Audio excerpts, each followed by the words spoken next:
Well, all right, welcome to Monday, everybody. I'm glad you're here, and we're going to get to our questions and answers in just a moment. Just want to let you know that a couple of things went down today. Just moments ago, Cadillac introduced the CT4 and CT5V Blackwings. The CT4V is going to start in Canada just roughly $67,000 with a 3.6 liter twin turbo with 472 horsepower, and the CT5V is basically $90,000 with a 6.2 liter supercharged V8, and it has 678 horsepower. Both of them are coming with a manual transmission. Is that cool or what? And also, I just wanted to find the email I got earlier today. Hyundai announced the pricing for the Santa Fe, and the Santa Fe is going to start in Canada at $31,000, and it's going all the way up to where is it here? Going up to it's going up to $48,000. Just let that soak in for a second. So the Santa Fe is starting at basically $31,000 for front wheel drive and goes all the way to like almost $48,000. However, it's going to be a hybrid, and that is coming. And Hyundai has announced that they are going to have a plug-in hybrid coming in the second half of 2021. So that's all exciting stuff. Lots of stuff going on. All right. Oh, by the way, hi to everybody in Montreal. It's the Canucks, where I live here in Vancouver, versus the Montreal Canadiens. All right, so we'll get to more stuff in just a second. We have one picture. A regular viewer here on the show is Raj. Now, if you're a regular, you know that Raj used to have a TTRS, and he traded it in for a much more sensible but brand new Audi Q3. He watched the video that we did and thought, you know what, that's a pretty good, sensible vehicle. I like the Q3 a lot.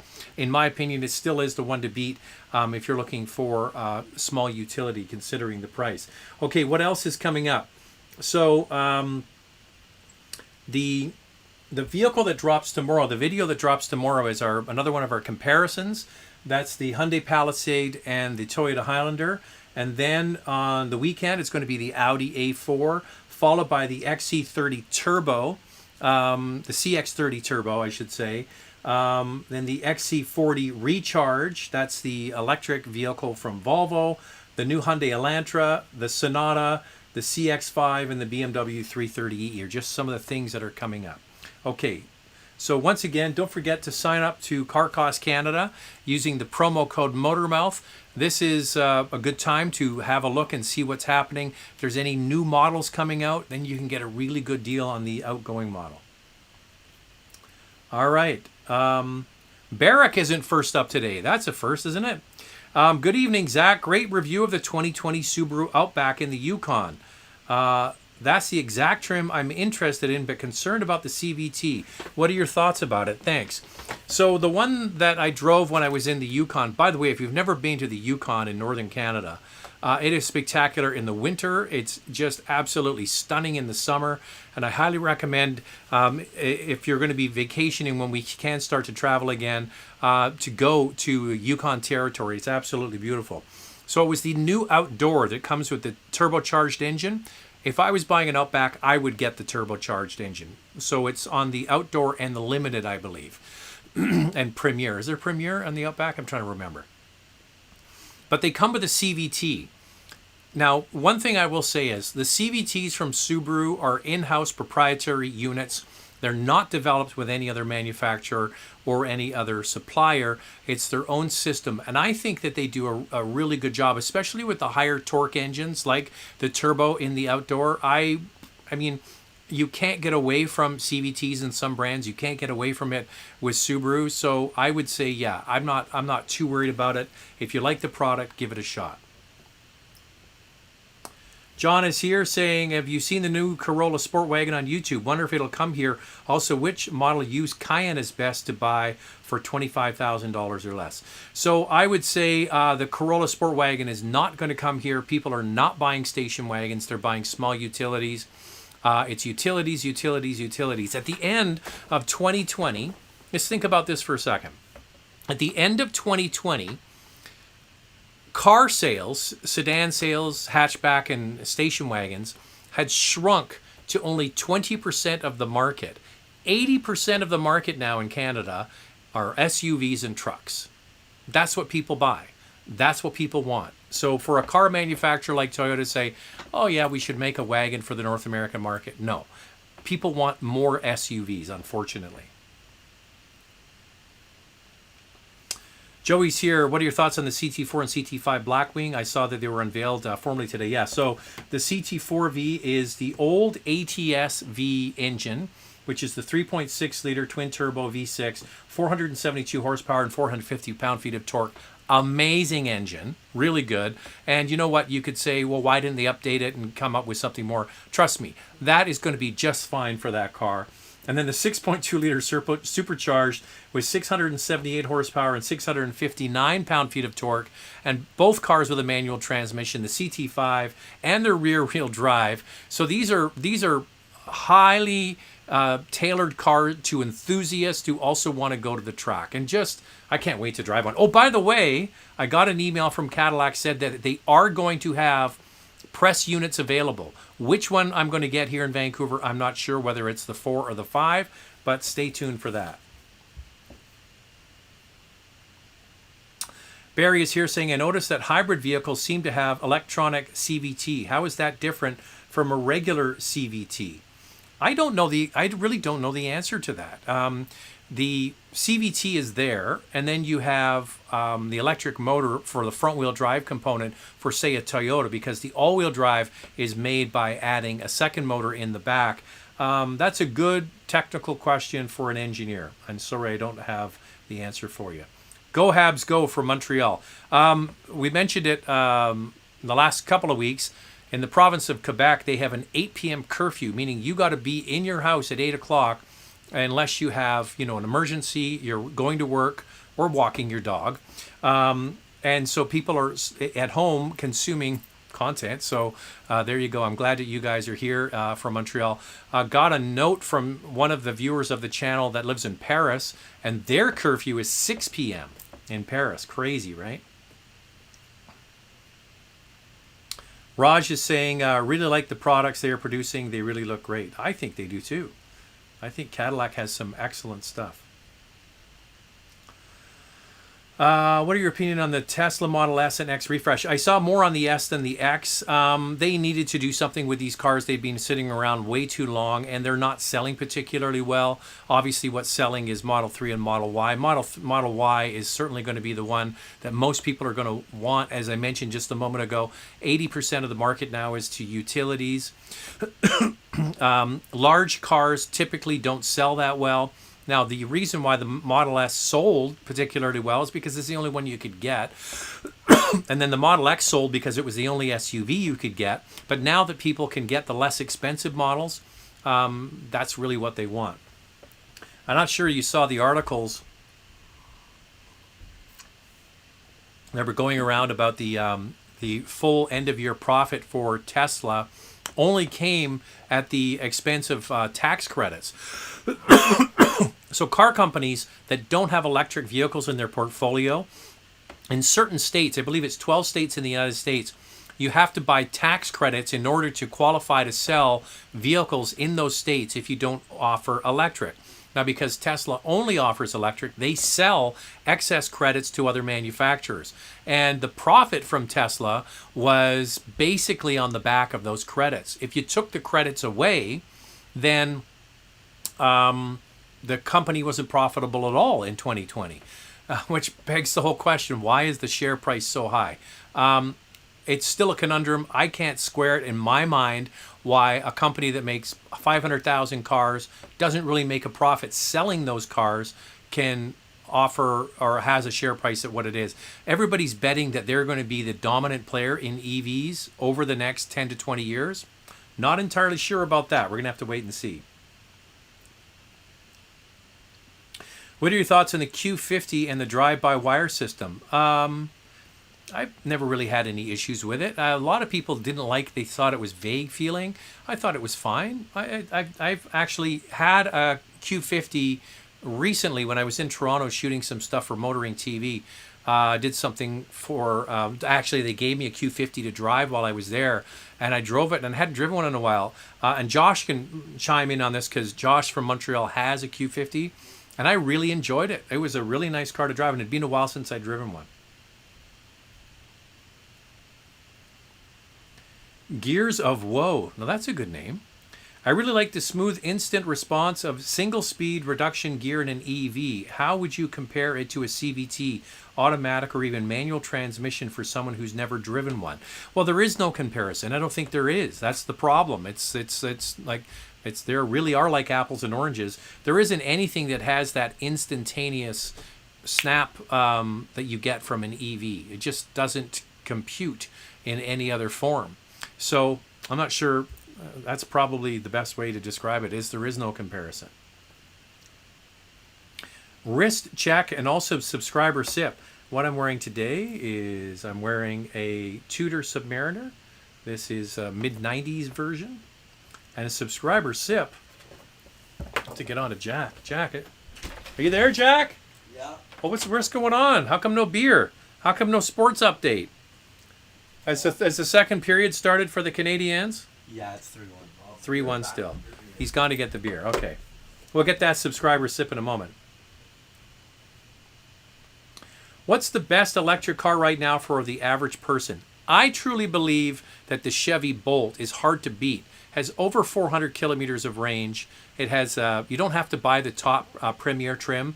It's, I think it's their LT trim. Is really nicely equipped. I think that vehicle in that size and that configuration, there is a new Bolt coming, and I heard a bunch of advertised specials on the current Bolt. There's plenty of good electric vehicles out there, but electric vehicles, unfortunately, are a bit of a spreadsheet calculation. So if you're looking for just like a not too crazy expensive mainline electric car, the Bolt, in my opinion, is pretty hard to beat.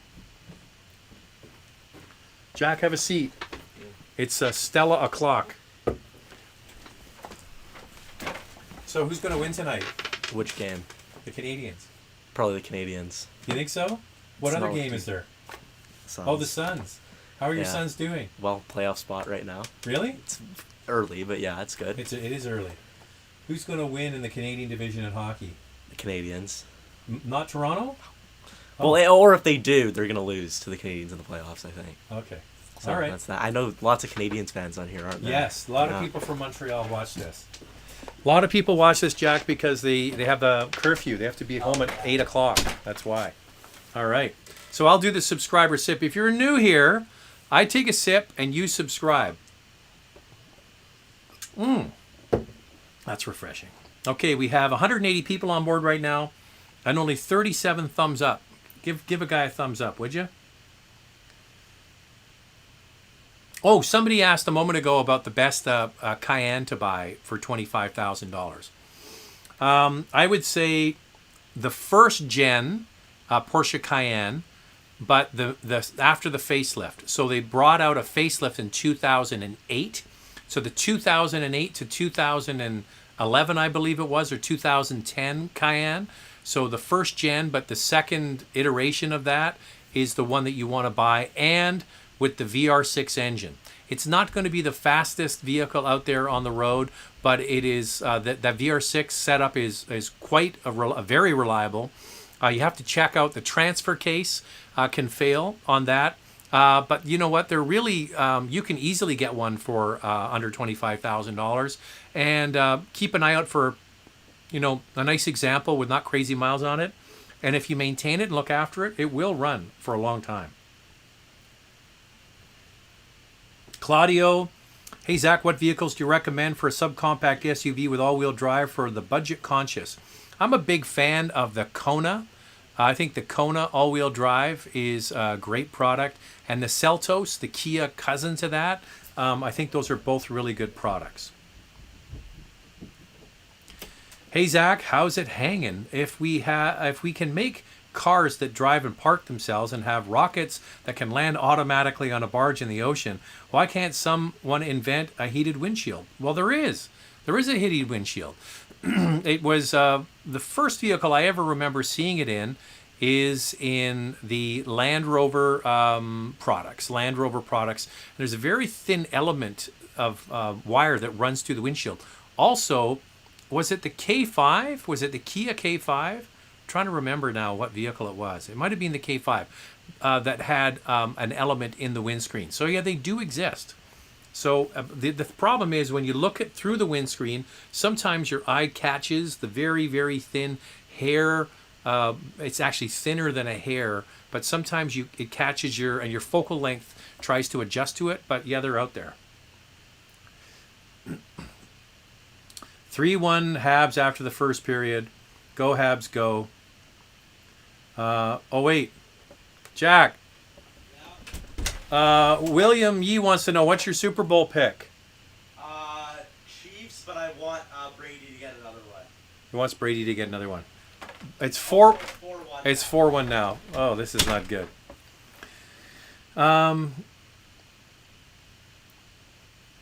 What are the 3 most important things you look for in a car before purchasing it? Now, I'm not sure if you're talking about, because it's very different if it's new versus used. 5-1. Oh, 5-1. Oh, great. If it's new versus used. If it's used, you have to get the car inspected.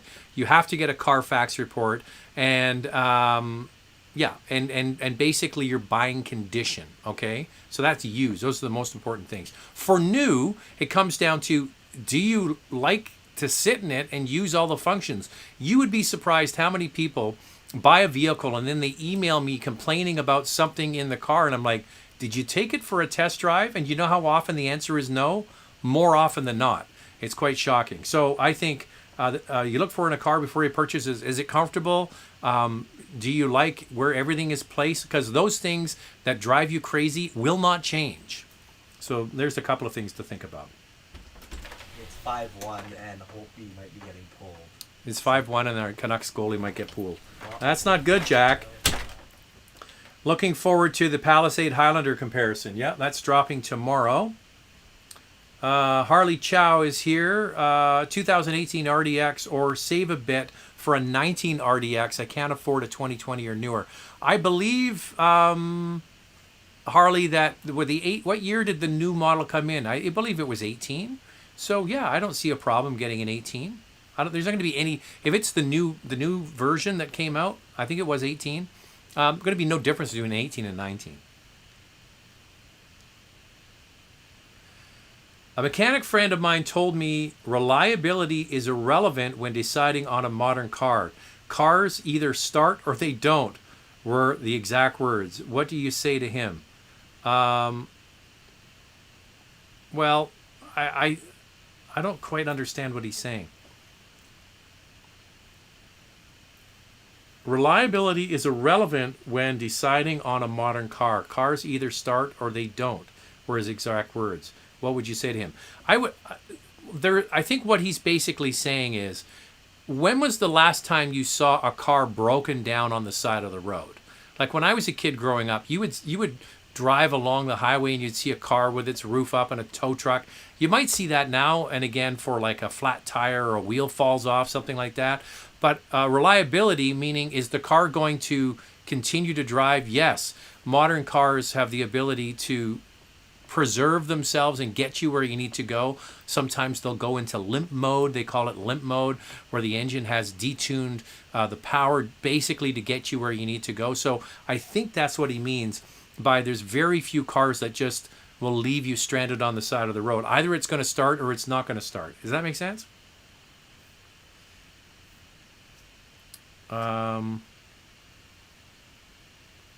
Okay, so somebody, I just looked at the bottom here. Yeah, the first year for the new generation RDX was 19. So should you, okay, back to your question, Harley. Should you buy an 18 or get the new 19?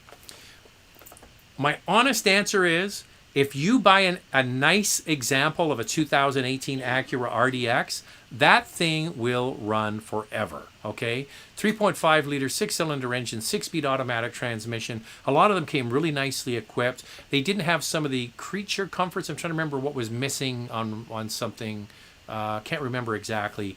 But that thing will just run forever. Now, the first year RDX there were some teething problems and glitches with it. So if you're all about reliability, buy an 18 and know that you got one of the best RDXs they ever made.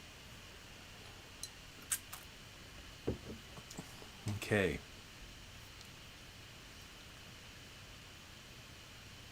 I'm just scrolling down to make sure I didn't miss anything. Do you drive the Sprinter, ProMaster, or Transit? Which one is more like a car? Thinking converting for a camper van. Thanks. I have driven them, but it's been a long time. I haven't driven a Sprinter in a long time. I've driven a ProMaster. That was a long time ago. It's not sort of like the end of the market that I really follow or we follow here on the channel, but I have driven them in the past. I highly recommend, and there are thousands and thousands of videos and even channels dedicated to van life. And there are some excellent people who do conversions. So I would go and research. What I would say to you is that the ProMaster is front-wheel drive, okay? And it is cheaper. The Mercedes-Benz is an expensive product. You can get the Mercedes-Benz is also available with a diesel, and so is the Transit. The Mercedes-Benz also available with all-wheel drive and a dually axle if you choose. I think the Transit is as well. The ProMaster is the widest, and you can get a long wheelbase version of the Sprinter. There are so many different configurations of this. Some people like the front-wheel drive ProMaster because it's wide and it offers a lot of space on the inside, even though it's a little bit shorter. But you can't get the diesel with it, which is a bit of a pain in the ass. I think there's way more upfitter equipment, things like under the van drainage for black water and gray water available for the Sprinter vans, just because there's more of them out there. But look up loads and loads of YouTube channels on this. Mr. Dude, what is better, Alfa Romeo Stelvio or Land Rover Discovery Sport? I'm thinking Land Rover Discovery Sport. Which one would you pick? Well, they're quite different. The Land Rover Discovery Sport is bigger. By the way, look what popped up. Land Rover Discovery Sport in Iceland. I drove that in Iceland. Oh, now it's gone. What's the chance of that?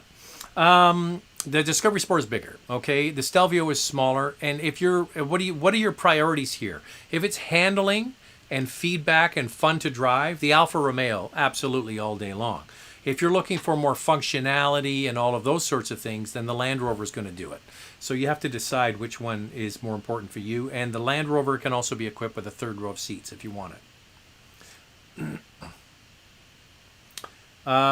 Is the Tesla stock a bubble? Well, we kind of touched on that a little while ago. You know, they make 500,000 cars worldwide. Toyota sells 500,000 RAV4s in North America. You know, basically the point I've been saying for years is that, yes, it's quite remarkable what Tesla's been able to achieve, and people will pay to buy them. But let's just like pump the brakes a little bit on what they're actually doing here. They sold 500,000 cars last year. That is an amazing accomplishment. But they haven't taken over the world when it comes to EVs. One interesting thing, in Europe, Volkswagen now is the top selling brand for electric vehicles, the Volkswagen Group, I should say, for electric vehicles in Europe. And in China, it's not always Tesla, often General Motors, and then a lot of the domestic Chinese brands are selling quite well. So it's not a slam dunk that Tesla is going to be the dominant player worldwide, because in different parts of the world, they're not. And, you know, the other brands are just starting now to come with products like the ID.4 from Volkswagen, the Mach-E from the Mustang from Ford, and more and more. And then General Motors is going to have 23 or 25 electric vehicles in the next few years. It's going to be interesting to watch. James, have you heard any updates regarding the new Volkswagen Taos? I think it looks terrific, but I'm worried it'd be underpowered. Thoughts? I don't think it's going to be underpowered. I think it's going to be just okay. It's got the 1.5 liter turbocharged engine. I spoke with Thomas Tetzlaff from Volkswagen Canada last week. I got an update on the Volkswagen products and the timeline and when they're coming. Taos will be here around June, summertime. And it's a 1.5 liter turbo and is made in the Mexico Puebla facility. Now, it is not as small as people think. A lot of people think it's going to be a cute ute, like really quite small. No, it's roughly, if you remember the first Tiguan, before the Tiguan got, really quite big. It's actually a little bit bigger than that. So it's not tiny, teeny weeny. It's actually going to be the right sized. And I think what's the horsepower? I've got a turbo 4-cylinder. I'm trying to remember what the horsepower was off the top of my head. I think it'll be fine. It comes down to gearing in the transmission. That's really going to be the important thing.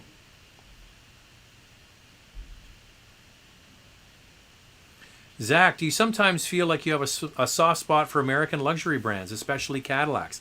I do. I'm not going to sugarcoat the fact that I think that I have driven, I get to drive everything, right? And I think that a lot of people, it's like I've said here last week, it's easy for people who do what I do to crap on domestic car brands. That's easy. Like anybody who's a rookie who reviews cars and says, American car brands, they make shitty cars. And, it's like, but that's not true. If you actually drive some of these products and you get behind the wheel and you realize there are some good products out there by all of the domestic brands. Now, some of them are still turds. That's true. But I would suggest that if you haven't driven a Cadillac lately, they have some really nice stuff. You know what? There was a real turning point for me was the ATS V, still one of the highlights of vehicles that I drove. I just thought that car was just so really well done. And then this the CT6. That car is amazing. I love the CT6. And the new products they've come out with are first rate. So it's easy to say you don't like, GM, Ford, or Chrysler, or Stellantis, or what the hell it's called. It takes a little more guts to say you actually do like them. Like I love Ram trucks. I think the new Ram pickup trucks are fantastic. There's a lot of good stuff. I'm a big fan of Grand Cherokee. A lot of people know that. So there you go. Is a rear-wheel drive Tesla Model 3 good enough in heavy snow? Well, it all comes down to the tires. Not too long ago, 20 years ago, most cars that were sold were two-wheel drive, either front-wheel drive or rear-wheel drive. And we all kind of muddled along and figured it out. Before the SUV craze, before everybody wanted a utility in the driveway, people bought cars. And they bought front-wheel drive mostly and some rear-wheel drive. You put on a good set of winter tires and use your brains, you can get pretty much everywhere.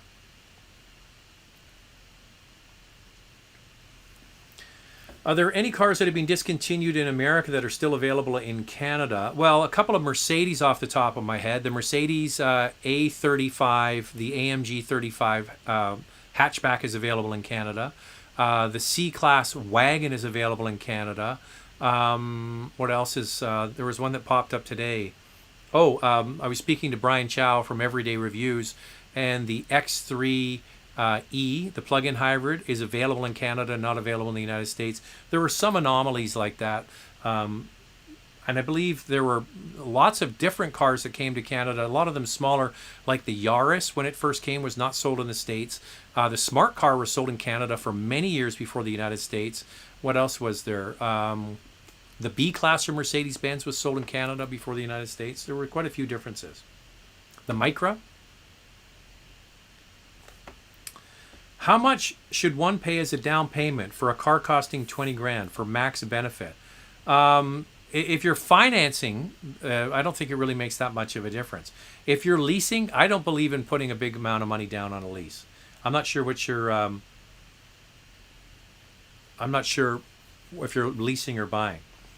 Is Motormouth biased against Tesla? No, I'm not biased against Tesla. I just told you.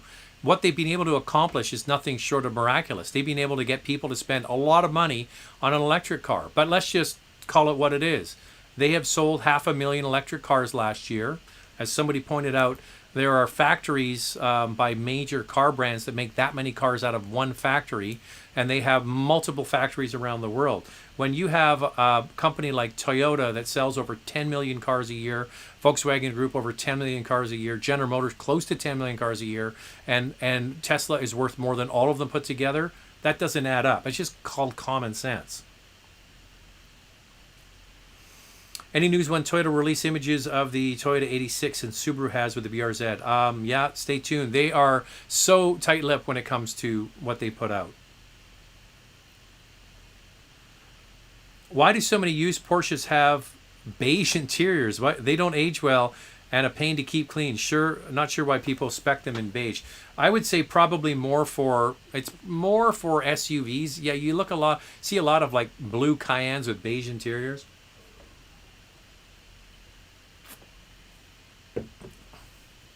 I remember there was a guy who detailed cars. This is years ago, and there was a blue Porsche 911, and it was blue on the outside, and it was this horrible beige interior, and he named it lapis blue over baby poo. That was the way he described the car. Lapis blue over baby poo.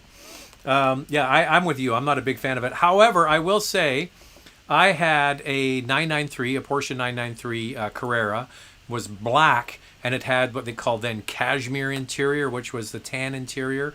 It wasn't my first choice, but I learned to love it because I just like the car. Does Motormouth accept money from oil interests? No, I wish they would. I would happily cash that check. Here's Josh from Montreal. Thoughts on a Kia Seltos as a first car from our younger bro. The lease is cheap and all-wheel drive. Less dollars than an used Impreza. It's a great product. Now, Josh, if he can swing it, you might want to consider the turbo. The interesting thing is and check out the Kona as well, because I'm a big fan of the Kona. The Kona 1.6 liter turbo is available on more trims than the Seltos, which I believe is only the top trim. So if you can maybe look at the Kona as well, would be my advice to you.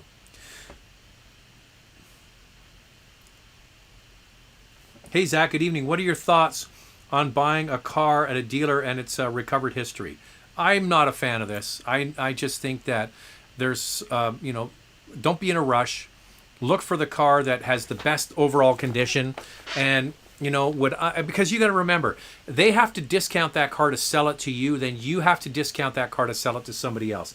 There are going to be many cars that you can buy that don't have a salvage title or a recovered title on them. And that's what I would look for. I would just wait. Maybe save a few more dollars and find one that isn't. That's just my own opinion.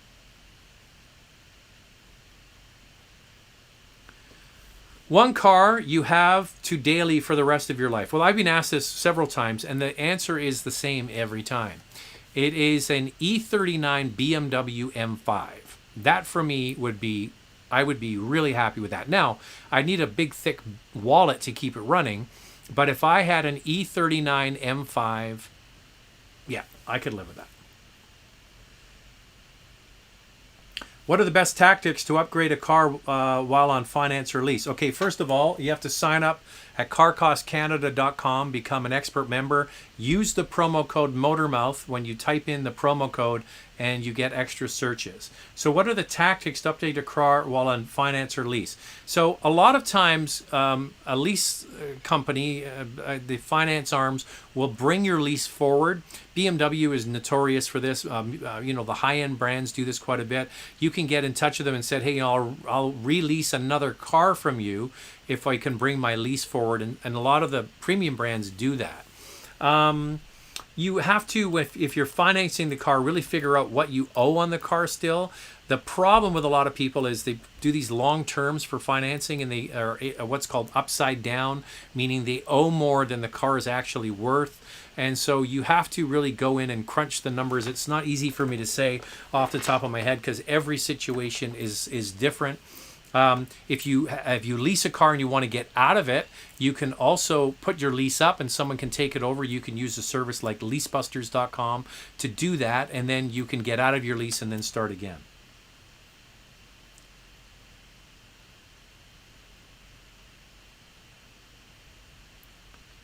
Will is saying, hey, I'm new. Do you do anything to do with drones on this channel, or is it just cars?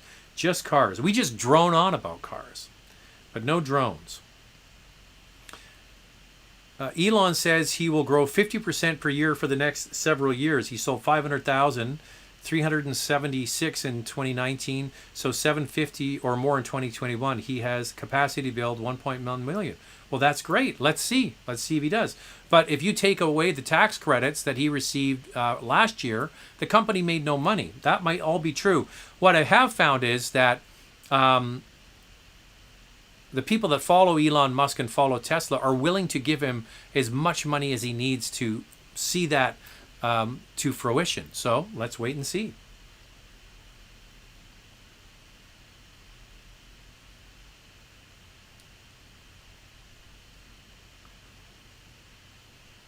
Kevin is here saying, I think the ID4, Ioniq 5, and Mach-E are going to be big sellers. Love the Polestar 2, but it seems kind of overpriced.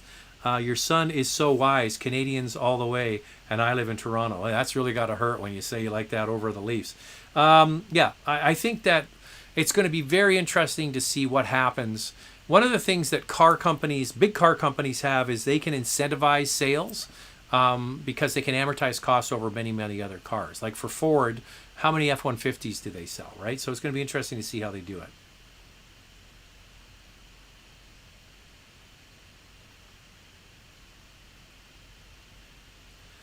Marcus V is saying, thoughts on the new Bronco Sport, trying to decide between an Outer Banks versus the RAV4 Trail. I am getting, or actually Andrew and I are getting, I forgot to mention that on my list of upcoming cars. So next week we have the Elantra and we have the Bronco Sport. So we will be doing a review on that in the next couple of weeks. If you're not in a rush, please wait until we get our hands on it and you can watch the video. Until then, I've only seen pictures of it, so I'll be getting it next week. Want to buy an EV within a year, but not weird-looking Econobox and not Tesla. Not impressed with quality. I'm seeing potential with the Mach-E and the others. Yeah, I mean, there's going to be the Mach-E. There's going to be the ID4. I think they're all going to be pre-sold though because there's a long list for those here in Canada. And the Kona. There's going to be lots of different vehicles coming into the marketplace. Is Land Rover Sport a good car? I'm thinking of buying one. And what other rivals would you pick? The Land Rover Sport is kind of unique in that it's a compact utility but has the potential to have 3 rows of seats. If you like that idea but you don't need a 3rd row of seats, you could look at the Evoque on the Range Rover side if that floats your boat. Mustang Mach-E looks pretty good. All the reviews I've seen saying it's the best Ford SUV ever. It's really well packaged and good range. When will you drive it? When it gets here, yeah, have to wait until they ship. They had the Mach-E come up from Dearborn into Canada. They had 2 units. They had a white one and a red one. One went to Montreal, one went to Toronto, and it was North American Car of the Year jurors that got to drive it. And then it went back into Michigan. The units that we're going to get to drive haven't arrived yet officially, as I'm aware. And it ended up winning, by the way, the North American SUV of the year. So, yeah, the reviews of it are fantastic. And, yeah, it's interesting to see, as I mentioned, don't discount big car companies because when they put their mind to it, they can do good stuff. But we might be in the situation where it's Tesla or nothing, right? It's no good if it's not a Tesla. Well, that's probably not true, but that's the way people have been, programmed to think. Hey, Zach's subscriber sip. I'll do that. I have an old car I want to get rid of, but I can't seem to sell online. Should I just bring it to the scrapyard? You might want to check. I'm not sure where you are, but there might be an auction house that might be able to sell it for you. Like here in British Columbia, we have ADESA. ADESA is across North America, but they don't always have public auctions. So you might want to look into a public auction to sell it. I'm not sure what the car is, but if it's really old and really crappy, then the scrap heap might be the way to go. Also, yeah, it depends on where you are and what the car is. What are your thoughts on a 2005 LS 430? Well, that's just one of those cars that will run and run.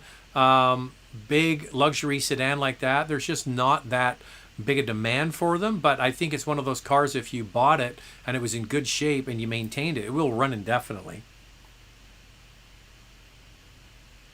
Richard's saying he thinks that the Mini Cooper S had a heated windshield. It might have. I'm not sure about that. Zach, do you think Range Rovers are still unreliable as a general perception, or is that a very 90s opinion? No, that is a very Right on the money opinion.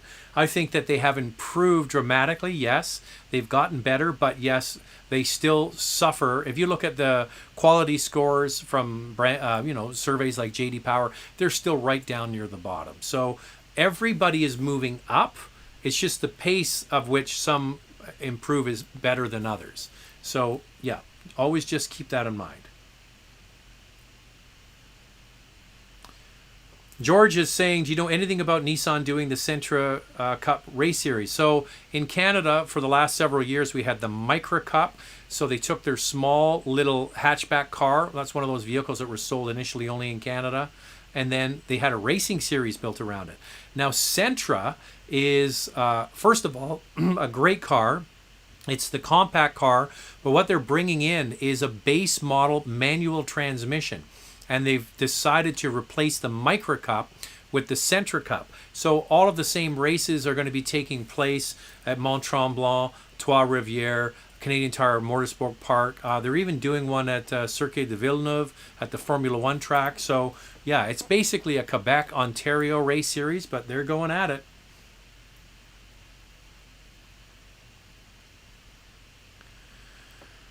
Grant is saying, what do I do with an EV when I go to Florida for 6 months? Well, the interesting thing is, if you plug it in, every electric car brand has an app for your car. So you can monitor the state of charge of your car, and you can keep up to date with the car. So I would suggest, and there's probably a program to keep it at a sort of trickle charge or whatever for a long period of time. But you could go on every week and turn the charge on, turn the charge off with your phone. So look into that. What cars do you own? We have a Porsche Cayenne, a Toyota Tacoma pickup truck, and a Honda Civic.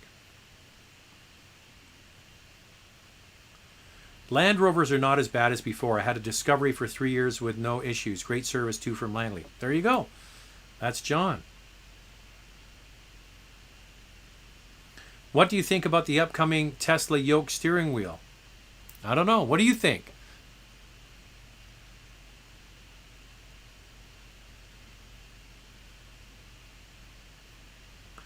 David is saying, when are you going to review the MDX? We're waiting for it to arrive. So as soon as it lands and we get our hands on it, you will get a review. I'm looking forward to that one. That's a big deal. The MDX is the best seller in the three-row midsize premium SUV space. You know, there's all of these other vehicles out there, but MDX is the king because it was the very first vehicle to come standard with 3 rows of seats back in year 2000, I believe.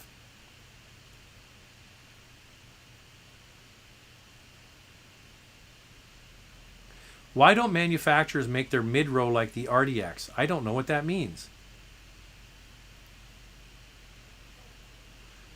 Somebody's saying, went to the dealership starting and now they're telling me that my engine is... I don't know. I'm not getting into all this stuff.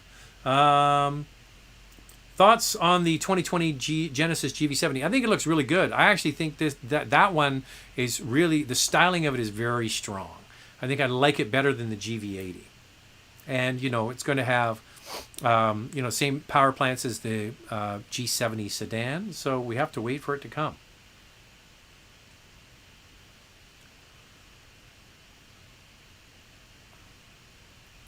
With the Accord 2-liter manual gone now, what's the next best manual transmission car to consider? That's a tough one. Manual transmission mid-sized sedan. Yikes. I think you would be hard-pressed to come up with one. Oh, the Genesis G70 is available with a manual transmission with the 2-liter engine. That's one of them, but there are very few. Even in premium cars, you know, Audi doesn't offer it anymore. Yeah, it's kind of disappearing. But we did mention, I say as an option, is that Sentra we just talked about a moment ago. So Sentra is going to be available with a manual transmission, even on the base model.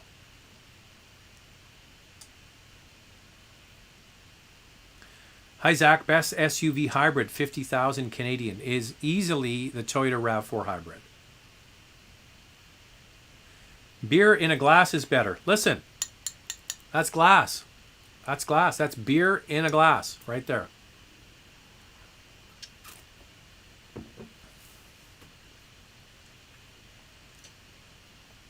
Ryan is here. Any thoughts on the upcoming Raptor you can share? Do you think it will add a V8 option this time to compete with the RDX? I don't have any insight on that. I apologize.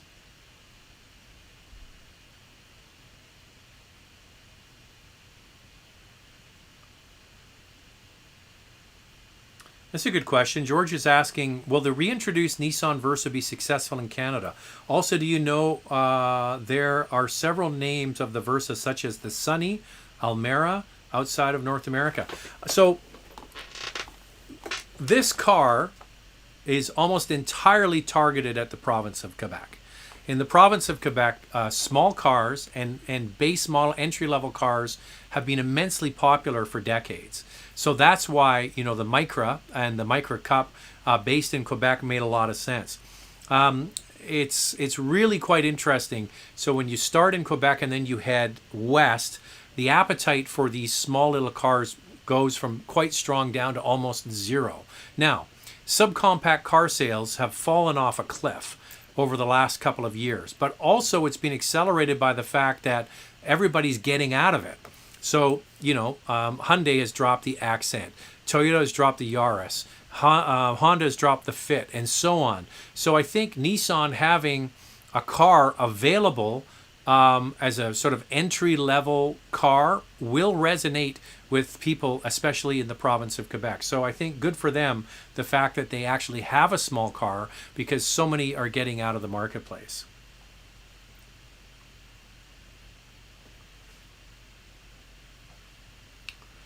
Canadian living in New Jersey, looking at Ford Expedition Max Platinum. What are your thoughts? Any other suggestion?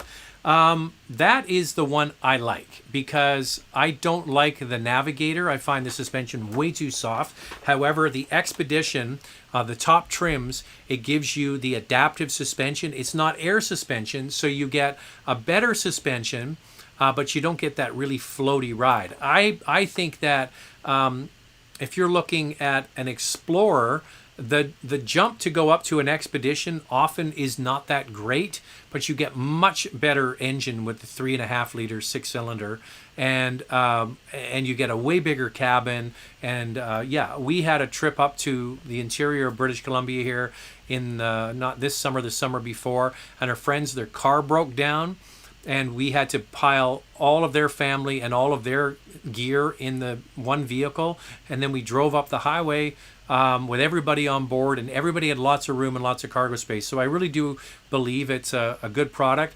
The good news in your favor is that because General Motors, with all of their new large utilities, whether it's the Tahoe, the Suburban, the Escalade, the Yukon, all of their full-size body-on-frame trucks have just arrived at dealerships in the last few months. I think Ford is going to be definitely more motivated in terms of making deals. So I do like the product a lot. I prefer it over the Navigator. So if you're thinking about getting a large Ford SUV, I think that's a good choice. And you've chosen the Max, so that's the long wheelbase. I love these people saying it's not a bubble. Oh my God! As he's got a picture of the Cybertruck there. The problem with you can't have rational discussions with people who follow the cult of Elon Musk. It's not rational. There's nothing rational about it. Why Tesla shares are at their price, it makes no sense. But you can't tell that to people because they believe it. So there you go. Buy more shares. NIO is selling well. Yes, that's true. NIO is selling well in China. Eric is here, also from Montreal. Hey, Zach, do you think chip makers' recent shortage will cause a production halt at many manufacturing plants? Processors like Intel chips are needed to power many of these digital interfaces. Well, Eric, it's actually happened already. Some plants have had to be idled for a week or so. If you're not aware of this, there's a major shortage of chips to go into all of the components that cars use these days, and a lot of companies have shortages. For some big companies like General Motors, they're streamlining from what I've heard, this is secondhand news from people that are ordering these cars, that they can't make all of the different trims. For example, if there was one pickup truck and they could make 16 different versions of it, they're streamlining it down to just a few variations, the ones that sell, instead of making all of these variants. Because if you don't have one component for one trim, you can't make the car, right? So they have to simplify the process. So I think what will happen is that we will get back to more normal capacity, but it's probably going to take a while, and it has interrupted things.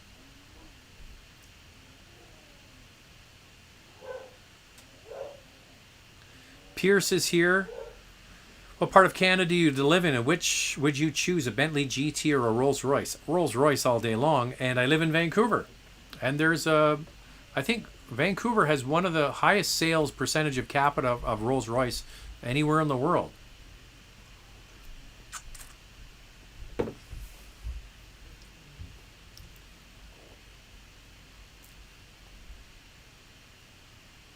Austin is asking, will we get the Volkswagen California? So if you're not aware, the Volkswagen California is a camper van, basically, based on the European vans that they sell. Not going to come here, just way too expensive.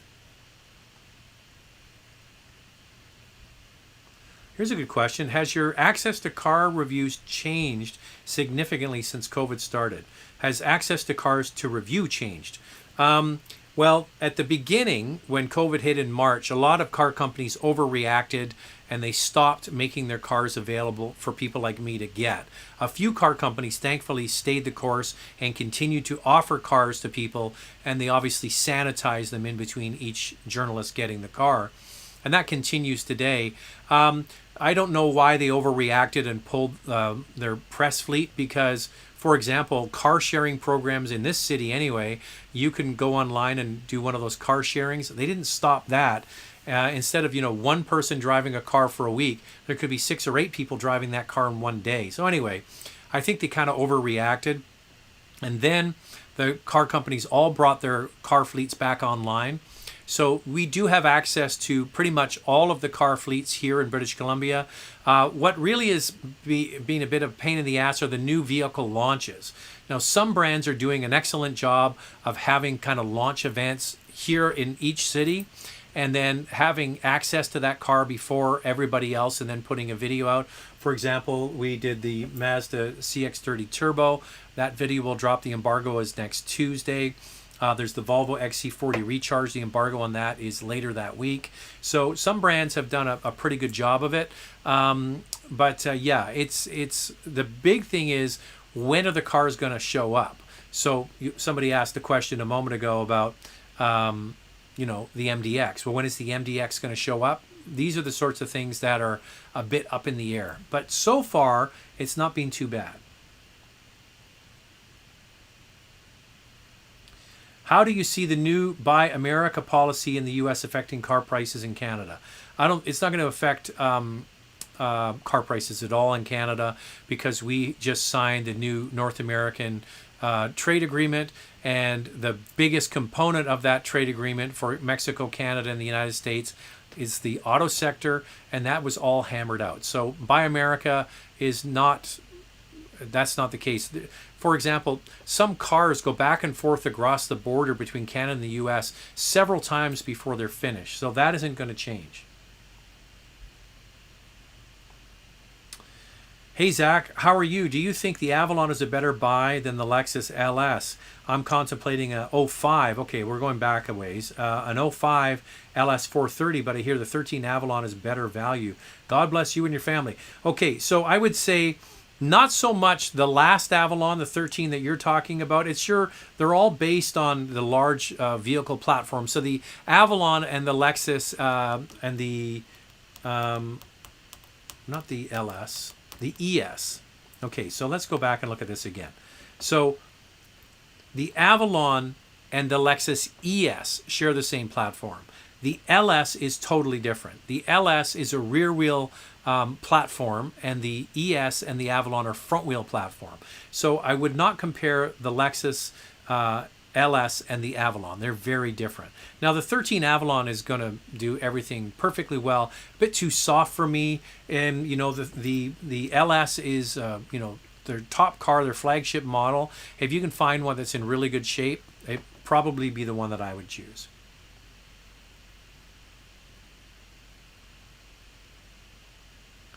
I feel like Volkswagen is behind on data and the whole self-driving thing. That isn't quite true. Volkswagen Group actually has some stuff that they're putting into their cars, which is going to be cloud sharing technical information. For example, a car drives down the road and the car sees that there is a dump truck stalled in the right lane. Okay? What that can do is then send information to the cloud, and then the next car that's coming along knows to get out of that lane because there's a dump truck that's stopped there. So all of that cloud sharing is going to be going on. You got to remember though, because this is a big company and they sell 10 million cars a year, they have the ability to have a bigger footprint. So if they put that cloud sharing technology in all of their Audi cars and so on, that's a lot of cars on the road. So yeah, they're working on all that stuff, but nobody really has the advantage when it comes to fully autonomous cars.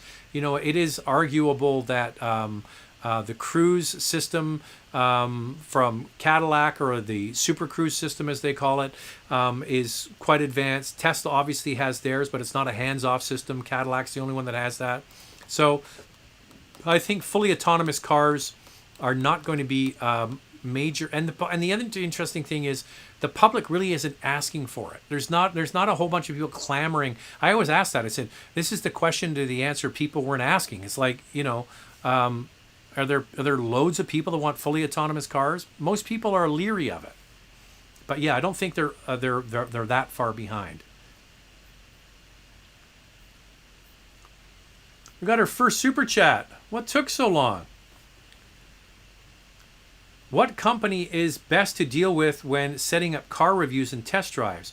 Also, are car shows a thing of the past post-COVID? I think auto shows are going to be a really tough thing to do.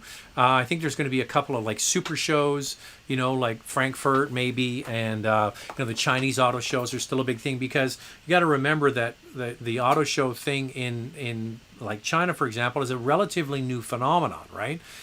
People owning personal transportation is a relatively new thing. So there'll probably be some big shows in Asia. I think that auto shows are going to be a struggle. Which car companies are the best to deal with when it comes to test drives? I would suggest that the car companies that have a local representative here that I can deal with, those are the best ones. And there seems to be 2 or 3 separate suppliers that do that here in Vancouver. Car companies that rely on you know, their operations in Toronto, they're really kind of out of touch with what's going on here.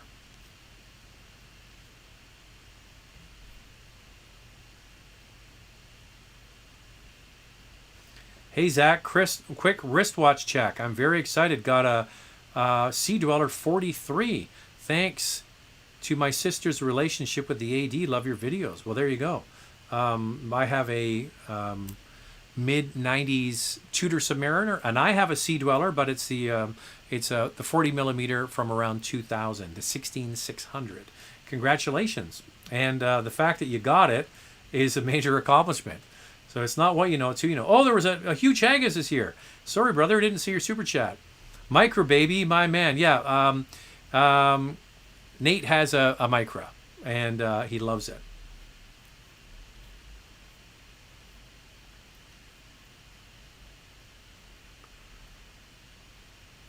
Sorry, I just got to get back to where I was.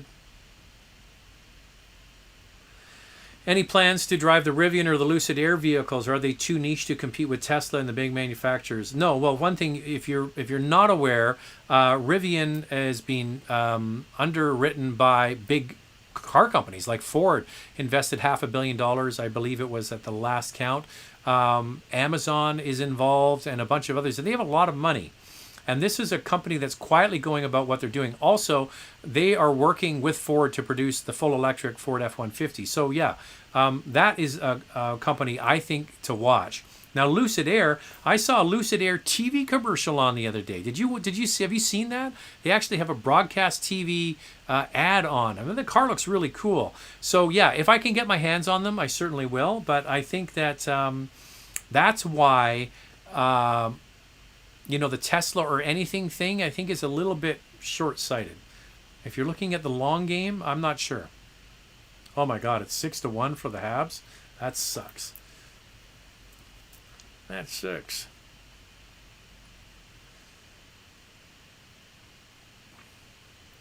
Hey, Zach, can you ask your contacts at Audi, do they bring the Q3 Sport back to North America? I don't think that's coming. And the RSQ3 is certainly not coming.